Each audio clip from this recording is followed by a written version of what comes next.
Vande Mataram. Delhi live देख रहे हैं आप। मैं हूं आपके साथ काजल ठाकुर। आम आदमी पार्टी मुख्यालय में डिप्टी स्पीकर सौरभ भारद्वाज ने पत्रकारों को संबोधित किया। उन्होंने कहा कि 13 मई को मुंडका अग्निकांड जो एक बहुत बड़ी दुर्घटना है, जहां पर शव इतनी बुरी तरह से जल गए थे जिनकी पहचान के लिए डीएनए टेस्ट का सहारा लेना पड़ा और विकराल अग्निकांड 27 लोगों को लील गया। सौरभ भारद्वाज ने कहा कि यह हादसा नहीं था, बल्कि ये एक गैर इरादा हत्या थी जो कि एमसीडी की लापरवाही से हुई है। इसके अलावा उन्होंने बीजेपी पर मिलीभगत का आरोप लगाया।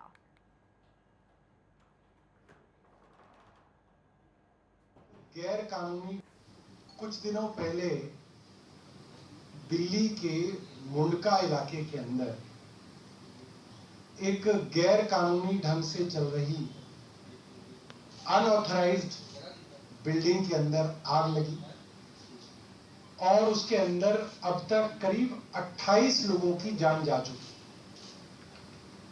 और आप समझ सकते हैं कि लोगों के शरीर इस कदर उसके अंदर जल गए थे कि शरीर की पहचान के लिए भी डीएनए टेस्ट कराए गए। इस बुरी तरीके से लोगों की बॉडीज उस आग के अंदर जली हैं। अतिक्रमण के खिलाफ पूर्व दिल्ली नगर निगम का अभियान लगातार चल रहा है। आज निगम का बुलडोजर खिचड़ीपुर फर्नीचर मार्केट पहुंचा और दुकानदारों के अतिक्रमण पर बुलडोजर चलाया गया। इस दौरान आम आदमी पार्टी के विधायक कुलदीप कुमार ने निगम के अतिक्रमण के खिलाफ अभियान का विरोध किया। मौके पर मौजूद पुलिस की टीम ने कुलदीप कुमार को हिरासत में ले लिया। फिलहाल विरोध के बावजूद दुकानों के अतिक्रमण के खिलाफ कार्रवाई जारी। कोई नोटिस नहीं दिया गया। ये डीडीए और दिल्ली पुलिस के मिलीभगत से हो रहा, जो भी कुछ हो रहा है। पैसे खाए हैं इनने बहुत मोटे ऊपर लेवल से, मतलब एसीपी डीसीपी तक सब बिके हुए हैं और एक तरफी कार्रवाई कर रहे हैं। कोई सुनवाई नहीं। कल की हाई कोर्ट में तारीख थी, कानून तो मान रहे हैं ना, कानून बिल्कुल भी ना कोई अधिकारी अपनी जिम्मेवारी लेने के लिए तैयार है। कोई भी भाई मैं इस अथॉरिटी से इसे तोड़ रहा हूँ। तो ये एमसीडी कार्रवाई कर रही है, डीडीए कर रही है सर। तो ये जो लैंडिंग है कि डीडी की लैंड है? ये लैंड प्राइवेट लैंड है भाई। एक बात तो बताओ, ये पूरी रोड पे सारे 50 साल पुराने रह रहे हैं सब। डॉक्यूमेंट दिखाई नहीं, डॉक्यूमेंट नहीं मान रहे। कोई भी निशान नहीं, ऐसा नहीं है नाप में कोई भी नंबर नहीं खोल रहे किसी तरह का भी। तो उनका डीडी का ये कहना है कि ये इंक्रोचमेंट है, यहाँ पे कब्जा किया हुआ है काफी। ये 50 साल से इंक्रोचमेंट है। जब इन्होंने डीडीए ने जमीन ली थी, जब यहाँ पे इमरजेंसी में हमारी जमीन ली थी, तो इन्होंने जो जमीन ली थी उस पर कॉलोनियां बसा दी। ये हमारी प्राइवेट लैंड है। आज ये हमारी प्राइवेट लैंड इनकी होगी, तो दादालाई लैंड है। हमारे डॉक्यूमेंट्स में है, डॉक्यूमेंट को नहीं मान रहे। ये तो किसी चीज को भी नहीं मान रहे। आपके पास रजिस्ट्री है या क्या है? हमारे पास दादालाई कागज है, इसकी फर्दें हैं जो होती हैं किसान के पास। खिचड़ीपुर में एमसीडी और डीडीए की ज्वाइंट कार्रवाई की जा रही है। आप तस्वीरों में देख सकते हैं किस तरह से ये बुलडोजर से कार्रवाई की जा रही है। खिचड़ीपुर की 30 दुकानें ऐसी हैं जिस तरह से अवैध निर्माण बताया जा रहा है। वहीं डीडीए की टीम और एमसीडी की टीम आकर मौके पे आप देख सकते हैं जिस तरह से यहाँ तक कि इन लोगों को सामान भी निकालने का मौका नहीं दिया गया। आप तस्वीरों में आप साफ देख सकते हैं जिस तरह से ये बुलडोजर चलाया जा रहा है। आप देख सकते हैं तस्वीरों में जो पंखा है या दुकान के अंदर का जितना भी सामान है वो कोई भी सामान नहीं निकालने दिया गया। और एमसीडी की तरफ से डीडीए की ज्वाइंट कार्रवाई की जा रही है, जहां दिल्ली पुलिस हो चाहे फोर्स की तरफ से इन्होंने कड़ी सुरक्षा के साथ इन्होंने इस कार्रवाई को अंजाम दिया। तस्वीरों में आप साफ देख सकते हैं जिस तरह से जो बुलडोजर चलाया जा रहा है। ये 25 से 30 दुकानें ऐसी हैं जिनको अवैध निर्माण बताकर डीडीए की कार्रवाई के थ्रू तोड़ा जा रहा है। नेटवर्क 10 दिल्ली। दिल्ली के अशोक विहार में बैंक्वेट हॉल में कल शाम आग लगने से एक युवक की मौत हो गई है। अशोक विहार के अटलांटिस बैंक्वेट हॉल में कल देर शाम भीषण आग लगी थी, जिसके बाद दमकल की 12 गाड़ियां मौके पर पहुंचकर आग पर काबू पाया गया था। युवक की मौत से परिजनों में कोहराम मचा है। पुलिस ने शव को पोस्टमार्टम के लिए भेज दिया है और आगे की कार्रवाई शुरू कर दी है। पहले छोटा बेटा उनका गया कैंसर में, हस्बैंड गए और अब ये एक इकलौता ही बेटा, इकट्ठे रहते थे।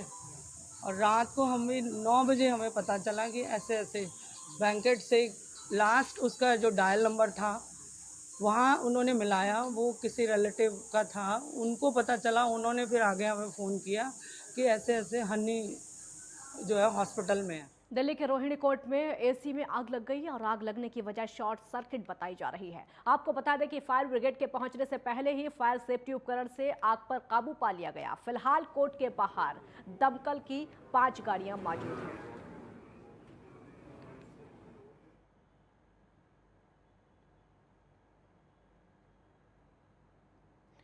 और वहीं अतिक्रमण के खिलाफ बुलडोजर अभियान लगातार जारी है। बुधवार को एमसीडी की टीम सुल्तानपुरी पहुंची, लेकिन सुल्तानपुरी में पुलिस बल का इंतजार रही, लेकिन बैरंग ही वहां से वापस लौटना पड़ा एमसीडी की टीम को।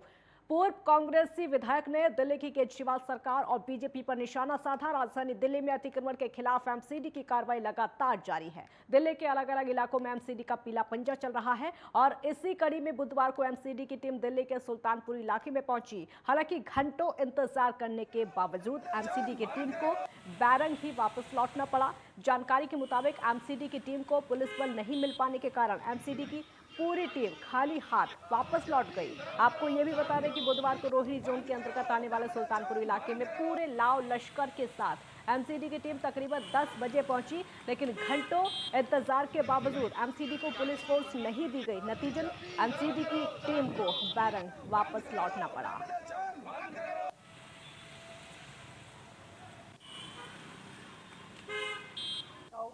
आप केजरीवाल साहब, जब जहांगीरपुरी में हादसा हुआ आप कहाँ थे? जब हाथरस में हादसा हुआ कहाँ थे? किसानों का हादसा हुआ कहाँ थे? मेरे कितने कांड हुए, कहीं दिखाई नहीं दिए। दिल्ली से झूठ की गठड़ी बांध बांध करके गुजरात में, पंजाब में, हिमाचल में, हरियाणा में बेचने चला जाता है। ये केजरीवाल की मुख्यमंत्री की बेईमान की जो इतिहास है। दिल्ली गर्मी से लोगों का हाल बेहाल है और आपको बता दें कि आज दिल्ली में पारा 42 डिग्री के करीब है। तपती गर्मी से राहगीरों को राहत दिलाने के लिए रोहिणी सेक्टर 16 के फायर स्टेशन के कर्मचारियों ने लोगों को शिकंजी पिलाई। गर्मी में लोगों को शीतलता प्रदान करने के मकसद से ये शिकंजी लोगों को पिलाई गई।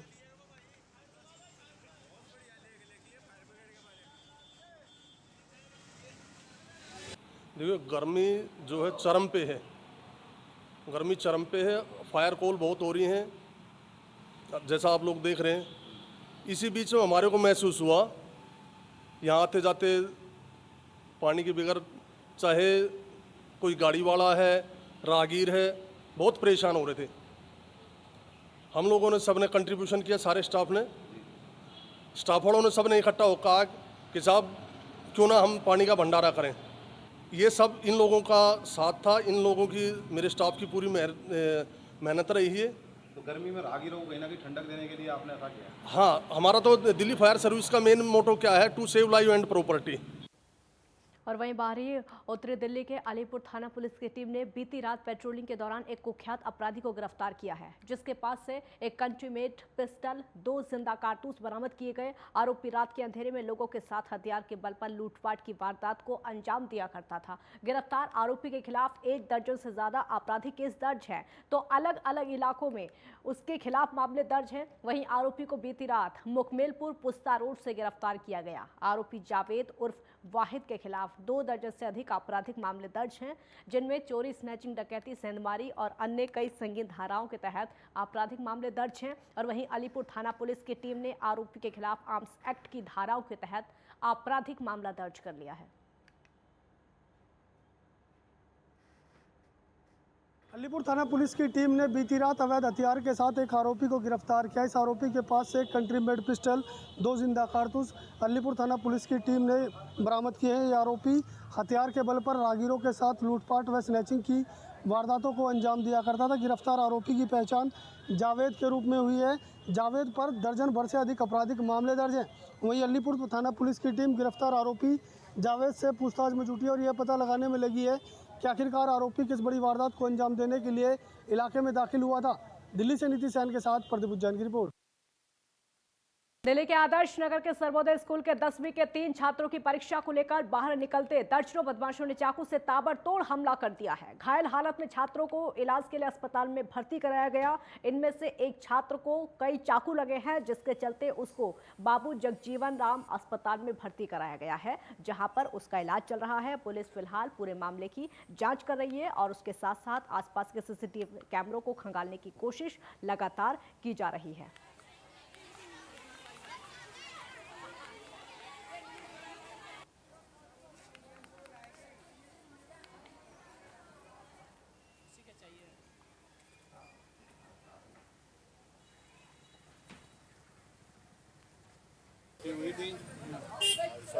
बच्चे आ भी गए थे, जा भी गए थे। इतने में भगदड़ मच गई, पथराबाजी हो गई, तो उसके बाद हम लोग साइड में हो गए। अच्छा, स्कूल टीचर को जब बीमारी है, जब गेट के अंदर कोई चीज होगी, जब मेरे बच्चों को गेट के अंदर मारा जाएगा, गेट के अंदर कोई चाकू छुरा होगी, तब ना टीचर को बोलेंगे। जब गेट के बाहर हो रही है तो टीचर कैसे बीमारी लेगी? एक ब्रेक ले, हम रुकेंगे, जल्द लौटेंगे।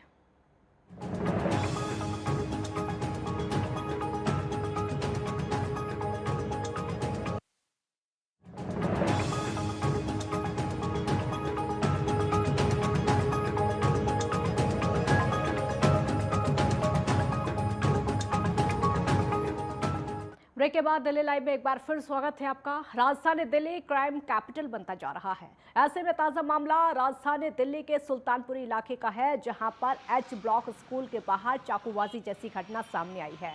लोगों द्वारा जानकारी मिली है कि कंधे पर चाकू मारे गए थे। दरअसल एच ब्लॉक स्कूल के अंदर एग्जाम का सेंटर पड़ा था। उसके बाद कुछ छात्रों के बाहर आने के बाद उनमें से एक के ऊपर चाकू से हमले किए गए और साथ ही बताया गया है कि बेल्टों से मारा गया है, जिसके बाद टूटे हुए बक्कल जमीन पर बिखरे हुए नजर आए। ऐसे में पुलिस पर सवालिया निशान जरूर खड़े होते हैं कि पुलिस लाख दावे करती है सुरक्षा के, उसके बावजूद स्कूल के बच्चे अभी तक सुरक्षित नहीं हैं। वहीं लोगों ने सरकार से मांग की है कि कम से कम छुट्टी के समय 2 पुलिसकर्मी गेट पर जरूर हो, जिससे कि आए दिन होने वाली छेड़छाड़ जैसी घटनाएं कम हो जाएं।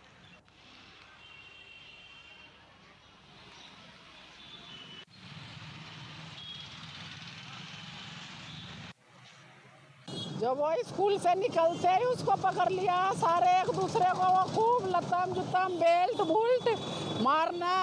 फिर बाद में मैं सुना कि चाकू भी ले रखा है, चाकू मार दिया उसको, लेकिन सर के कान के बगल से खून निकल रहा था उसके, और कईयों तो घायल थे, कईयों का खून निकल रहा है। सारा मतलब कि इतने हंगामा हो रहा है, कोई मतलब कि आए दिन होते रहता है। मेरा नाम नीतू है, मेरा लड़का यहाँ 10th क्लास में पढ़ता है, लेकिन मैं कैसे मानूं कि वो सेफली है? यहाँ इस तरह की वारदात होती रहती है। कल अगर मैं मेरे बेटे को स्कूल भेजूंगी तो कौन जिम्मेवारी लेता है मेरे बेटे की कि उसको कल कुछ को नहीं हो सकता, उसे भी बहुत कुछ हो सकता है। तो मेरी सरकार से यही अपील है कि कम से कम छुट्टी के टाइम गेट पे 2 पुलिस वाले तो कम से कम तैनात करें हमारी सुरक्षा के लिए। क्राइम कैपिटल बनता जा रहा है। ऐसे में आज हम मौजूद हैं राजधानी दिल्ली के सुल्तानपुरी इलाके के अंदर, जहां मेरे पीछे आप देख सकते हैं सुल्तानपुरी का एच ब्लॉक है, जहां सरेआम आप देखेंगे चाकूबाजी जैसी घटनाएं सामने आती रहती है। ऐसा ही मामला अभी हाल फिलहाल ही मंगोलपुरी के अंदर 2 बार सामने आया, और आज हम मौजूद है सुल्तानपुरी के अंदर, जहाँ बताया जा रहा है कि यहाँ स्कूल का सेंटर पड़ा था और सेंटर की छुट्टी होने के बाद ही, एग्ज़ाम देने के बाद ही जो बच्चे हैं, स्टूडेंट है, वो यहाँ से बाहर निकले और उसके बाद ताबड़तोड़ जो है उनके ऊपर चाकुओं से हमला किया गया। और ऐसे में मैं आपको दिखाना चाहूँगा, नीचे आप देख सकते हैं कि बयान में बताया गया कि ये बेल्ट है जो बेल्टों से भी यहाँ मारा गया था, और ये इसकी बेल्टों के जो अवशेष हैं टूटे हुए बेल्टों के, वो भी सामने नजर आ रहे हैं। ऐसे में घटनाएं बिल्कुल सामने दर्शाती है कि किस प्रकार कानून व्यवस्था का जो डर है लोगों में बिल्कुल भी नजर नहीं आता, और ऐसी घटनाएं सरेआम जो है रोड पर तकरीबन 12 साढ़े 12 बजे के आसपास हो जाती है।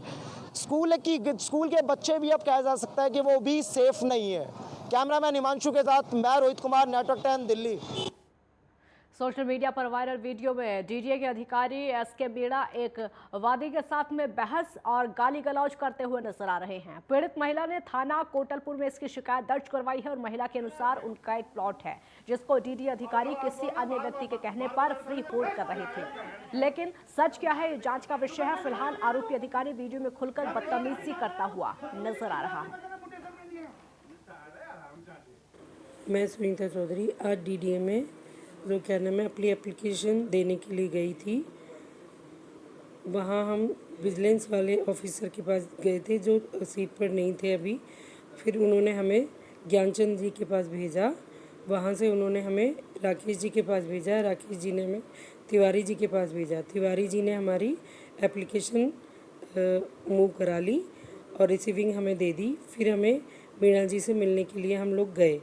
वहाँ मीणा जी से हम बैठ के बातें कर रहे थे तो वो एकदम उग्र बातें करते करते गुस्सा हो गए और कि कोर्ट जाओ, तुम्हारे यहाँ कुछ नहीं है, और गालियाँ देने लगे।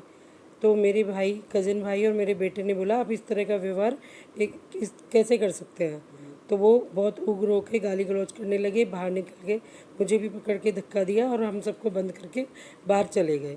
बाहर जाके सबको दोबारा आए, फिर गाली गलौज करना शुरू कर दिए। राजधानी दिल्ली में दिल्ली पुलिस की टीम लगातार ट्रैफिक नियम और रोड सेफ्टी को लेकर दिल्ली वासियों को हमेशा जागरूक करने में लगी रहती है। और इसी क्रम में आज सुबह साउथ दिल्ली स्थित डिफेंस कॉलोनी के ट्रैफिक इंस्पेक्टर कुलदीप सिंह अपने सहयोगी ऑफिसर के साथ मिलकर डिफेंस कॉलोनी इलाके में अपने लोगों के साथ ऑटो चालक को ट्रैफिक रूल्स यानी सड़क के नियमों को लेकर जागरूक करने का काम किया। और उन्होंने बताया कि आज ट्रैफिक नियम और रोड सेफ्टी को लेकर चलाई जा रही इस मुहिम का मकसद लोगों को ये बताना था कि ट्रैफिक पुलिस द्वारा सोशल मीडिया पर जारी व्हाट्सएप, ट्विटर समेत कई अन्य ऐप मौजूद हैं जिस पर आप सड़क पर चलते हुए अच्छे और बहुत बड़े एक्सपीरियंस की बातें साझा कर सकते हैं।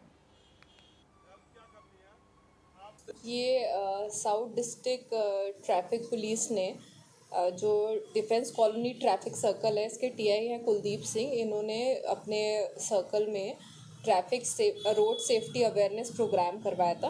ये प्रोग्राम हम और भी सर्कल्स में करवा रहे हैं और करवाते रहते हैं। ये रोड सेफ्टी सेल है एक हमारा दिल्ली ट्रैफिक पुलिस का, उनके साथ में मिलके हम ये प्रोग्राम जो है पेडेस्ट्रियंस के लिए, टू व्हीलर्स के लिए, ऑटो ड्राइवर्स के लिए, टीएसआर्स के लिए, उनको जो सारे अवेयरनेस ड्राइव्स है ये हम रेगुलरली करवाते रहते हैं। Inspector Kuldeep Singh, traffic inspector defence colony.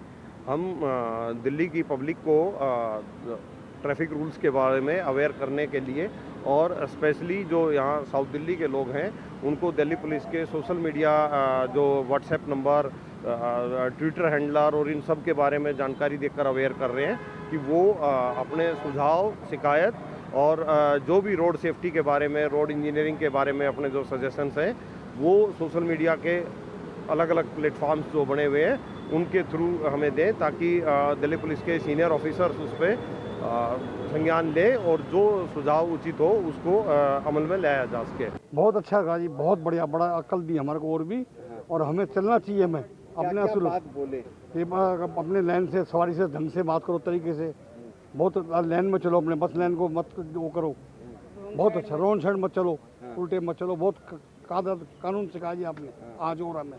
बहुत अच्छा गाड़ी, बहुत बढ़िया, बड़ा अकल दी हमारे को और भी। और सर अच्छी बात है बहुत ये देखा जाता है तो बस को बहुत दिक्कत होती है। बस में कोई पैसेंजर होते हैं बहुत लेट जाते हैं, ऑफिस भी बंदे होते हैं, तो उनके लिए बहुत अच्छी फ़ायदा है। तो ऑटो वाले भी अपने अपनी लाइन में चलें, गाड़ी वाले को सबको सेफ रह के चले सर, सबके लिए फ़ायदा है सर।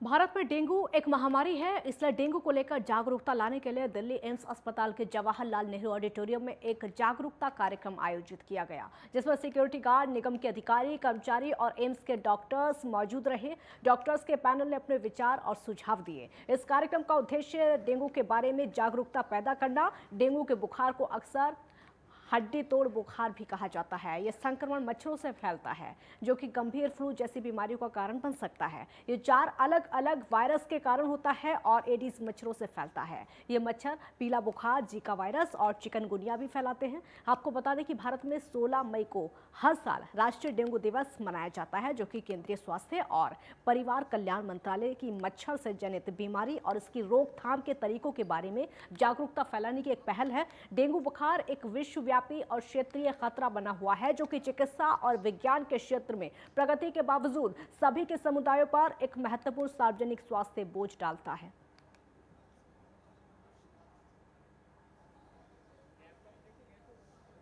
देखिए, कोविड और डेंगू 2 बड़ी कॉमन बीमारियां हैं। कोविड तो सब लोग आजकल सबको कोविड के बारे में सब पता है। अनफॉर्चुनेटली डेंगू के बारे में इतना ध्यान नहीं जा रहा है, पर याद रखिए कि डेंगू हर साल हिंदुस्तान में आता है और उसका कारण शायद हम लोग ही हैं। हम लोग ही हैं जो इसके ऊपर अपने आसपास सफाई नहीं रखते। और जैसे कि डॉक्टर विग ने बताया कि हमें कुछ चीज़ों का बहुत ध्यान रखना है। ये पानी कहाँ कहाँ इकट्ठा होता है। जब जुलाई में मरीज़ आने शुरू होते हैं तब बहुत पैनिक क्रिएट होता है, बहुत दिक्कतें होती हैं, बिकॉज अभी सभी एजेंसीज को अक्रॉस द मिनिस्ट्रीज सबको मिलके काम करना पड़ेगा अभी से तैयार होके, ताकि डेंगू के मरीज़ आए मत। हम because prevention is better than cure. हम इसको अभी प्रिवेंट करेंगे तो मरीज़ नहीं आएंगे और आउटब्रेक डेंगू का नहीं होगा। इसीलिए अभी से लड़ाई लड़ना, मच्छरों को पनपने ना देना। कुछ दिनों में बारिश शुरू हो जाएगी, फिर पानी इकट्ठा होगा। कंस्ट्रक्शन वर्क चल रहे हैं, वहाँ पे हमें पहले से ही इंतज़ाम करना है। अस्पतालों को पहले से ही तैयार होना है। उनके प्रोटोकॉल्स हमारे नेशनल प्रोग्राम में बने हुए हैं ताकि हम उसको इम्प्लीमेंट कर पाएँ और मरीज़ का इलाज अच्छी तरह कर पाएँ, ताकि मरीज़ को प्रॉब्लम ना हो। देखिए ऐसा है कि हम लोग भारत सरकार की तरफ से पूरी कंट्री में जो डेंगू का कंट्रोल है उसके ऊपर national centre for vector-born disease control काम करता है। और ये सारी तैयारियां हमारी ये नहीं है कि आज ही से शुरू नहीं अभी हुई हैं शुरू, ये हमारी तैयारियां दिसंबर जनवरी से शुरू हो जाती हैं और स्टेट्स के साथ मिलके हम लोग शुरू कर देते हैं। तो स्टेट्स को सेंसिटाइज करना, म्यूनिसिपल बॉडीज़ को सेंसिटाइज करना, स्टेट की जो हेल्थ अथॉरिटीज़ हैं उनको गाइडलाइंस इशू करना, वहाँ से data time to time collect करना, उनकी ट्रेनिंग्स करना, ये सारा काम हमारा ऑन